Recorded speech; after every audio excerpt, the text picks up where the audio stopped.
Let's talk about evolution for a second. Okay. So Darwin's evolution specifically, when Darwin wrote his theory of evolution, he assumed that the fossil record would show continuous and gradual changes into multiple species. 100%. Okay.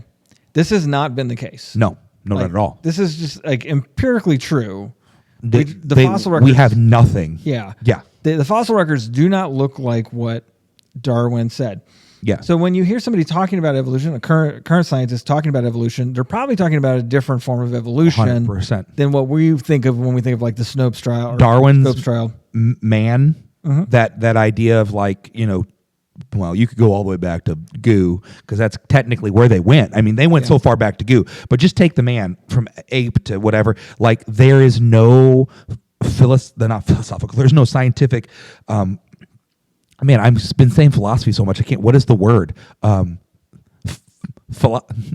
is the word? What's the word for a bone? What's the word for a bone? Like a bone you find in the dirt. What is that called? Fossil? Yeah, fossil. Thank you, fossil. I couldn't. Where are you going with this? It's like I couldn't think of the word fossil. There's no fossil evidence because I've been saying philosophical too much. I couldn't get the right out. But there's no fossil record showing this transition that goes from blank to blank to blank to blank. Right. There is none. In fact, the Cambrian explosion shows something opposite. Right. Shows an immediate introduction of species into specific time periods, right? Right. And there are other smaller explosions that occur at different places, but there is no like gradual, okay, we talk about the missing link, right? Right. We can't find a missing link. link. We still have it. Right. In fact, I saw this great painting. Like they had somebody made a painting based off of a fossil they found on the ground, like in volcanic ash, right? And there were footprints all in it. And they were able to take these footprints and they were like, okay, so they painted like a woolly mammoth. Right. And then they had like a deer and an antelope and like looked very much like what we see today. Sure. And then they had a Neanderthal man. Mm-hmm. But they were like, but these footprints show that they stood upright a lot like a human did. Right. But we've determined they were Neanderthal because this fossil is from this time period. Right. Okay. So it looks like a duck. It talks like a duck. It flies like a duck, but it's a Neanderthal. Right.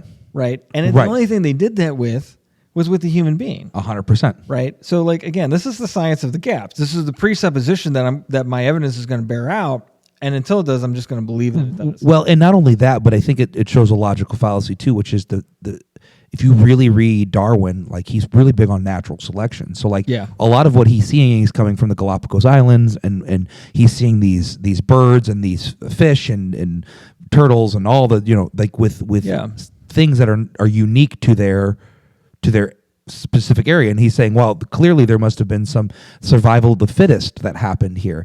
And so what's interesting too, I think, about when you look at fossil records and you look at things like that, like, and I always talk about this, like if evolution in the way that Darwin explained it happened, there would be no other species. You would lose all those, especially if you get further and further. And so there are no Neanderthals.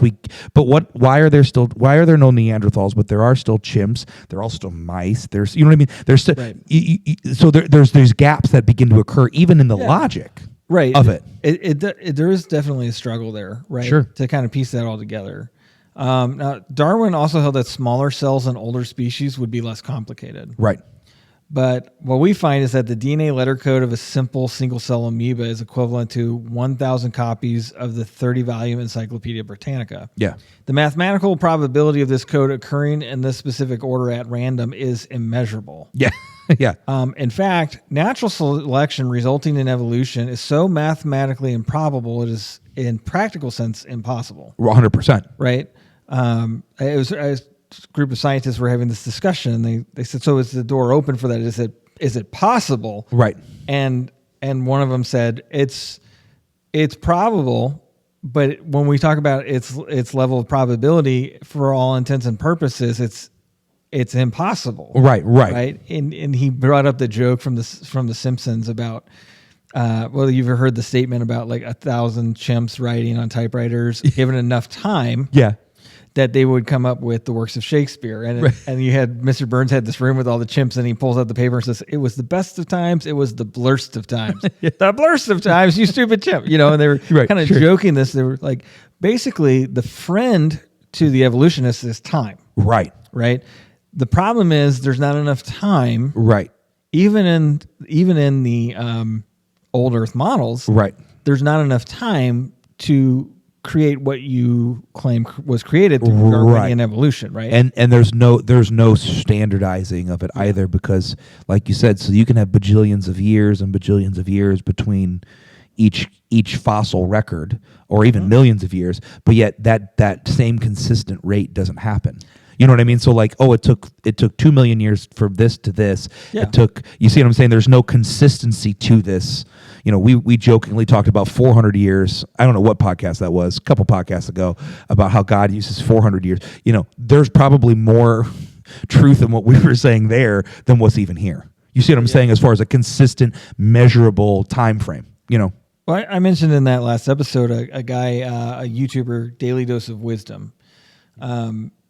He actually was the one who put that video up that I was just referencing. Oh, yeah. And they were kind of discussing that. But one of the things they talk about with natural selection and mutation is that natural selection not only has to give you the most beneficial thing, it has to give it to you early. Right. You know, like when you think, again, like mathematically, the probability of a slow adaptation resulting in the survival of species doesn't make any sense. Right. It just doesn't work. And I go back to, it's been a while since this book came out, so I don't know if he's revised it or not, but Richard Dawkins wrote The God Delusion. Right. I remember picking it up when it first came out and reading through some of his thoughts, and he was kind of railing against people who, you know, push back on him and say, like, we can't get this through random acts. Right. You know, like through the randomness of natural selection. Right. And he says, but these people don't understand what natural selection is because it's not random. Right. Okay.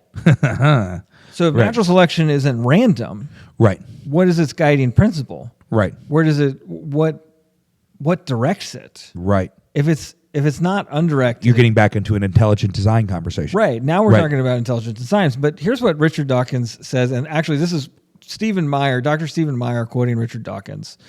Richard Dawkins has famously stated that biology is the study of complicated things that give the appearance of having been designed for a purpose. Right. Okay. So I would say it is blind faith that the outcome will lead to no design that allows you to ignore what is being observed. Right. So like, if you're looking at this and you're saying, yeah, it looks like it's designed, but I know it's not. Right. Well, then you're no longer scientific. Right. Right. You've already denied, right, like we said, the first tenet of science. Right. Right. Exactly. Right. Everything, again, it walks like a duck, it swims like a duck, it quacks like a duck. But it's not. You know. Right. It's not. It plays cornerback for the Louisville Cardinals. I make a joke. There's a defensive back for the Louisville Cardinals this last year that's in the draft this year whose name is Storm Duck. Great name. Great name. Anyway. But if it looks like a duck, it should be a duck. It should be, right. Right? Not a prehistoric ancestor of said duck. Well, and so another tenet of science is it's about like weighted. And by that I mean it's about like if there's more evidence in favor of or support of than against, you go with what the evidence supports, right? So I say that to say, like, so here's the funny thing. So when the evidence starts stacking up in the realm, so let's say your hypothesis is that, and this is a tenet of science, it again should have real science, and so this is why sometimes I look at Christians and I think our faith is a little bit better because we are sometimes willing, but when so let's go back to my theory of the man is pulling the string that's pulling this around, and that's what gravity is. As I discover more and more that my hypothesis is wrong, the scientist a good scientist is supposed to admit they were wrong. You see what I'm